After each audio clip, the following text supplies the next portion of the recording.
I want to talk to you a minute about mobility. As a concept, mobility is where you find your freedom.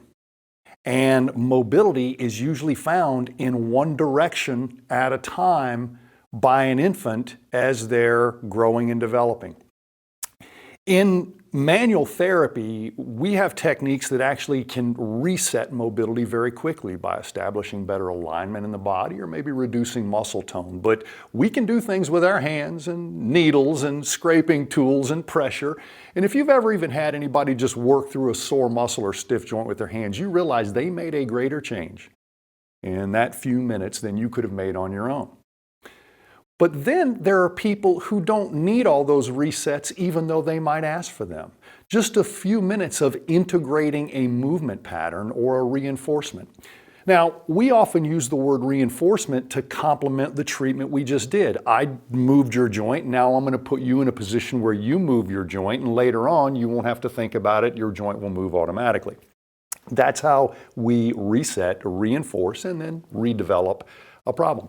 But there are a lot of people who have the pattern in them, and we have to reawaken that pattern, and that's where going through flexibility work or a warm-up really helps, except for the fact that a lot of stretching routines don't have any lasting effect beyond the few minutes of time after the stretch where you feel a little bit extra length in a muscle or flexibility in a joint.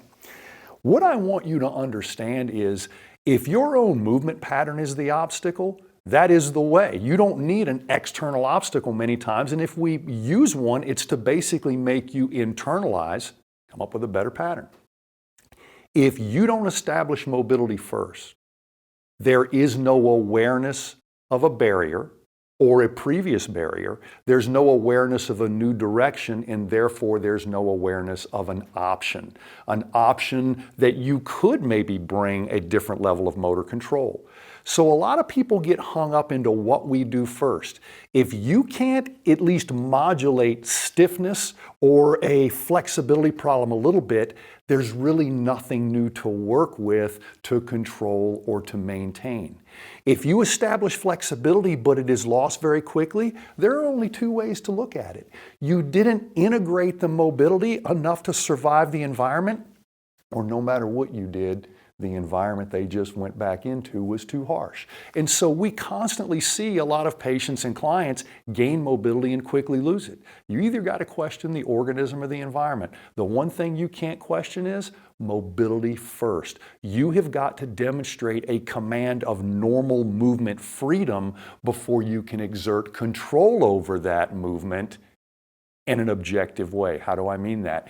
Your feedback loops come through your mobility limits and that freedom that you get to control. Start with mobility, make sure you can hold that difference, and holding your mobility is the first test of stability, isn't it? There you go. Now you can pick up and go into stability work, but establish mobility first and learn why it holds and why it doesn't.